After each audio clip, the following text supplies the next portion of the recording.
Assalamualaikum warahmatullahi wabarakatuh. Semakin kita sedar tentang kebenaran kematian itu yang akan pasti terjadi, kita semakin matang dan semakin mengenali apa yang lebih utama dalam kehidupan kita. Mungkin kita dulu suka kalau naik pentas, orang tepuk sorak, orang suka kita, kita ramai pengikut, orang beri kita satu pengiktirafan, kita dapat anugerah. Apa saja yang kita mungkin satu ketika dahulu kita sangkakan itulah satu keindahan, keuntungan, kebahagiaan.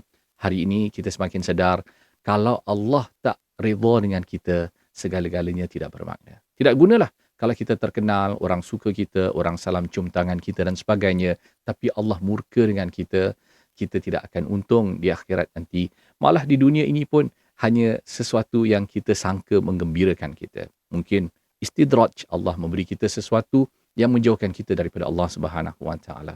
Rebutlah kesedaran ini dan cukuplah dengan pujian manusia.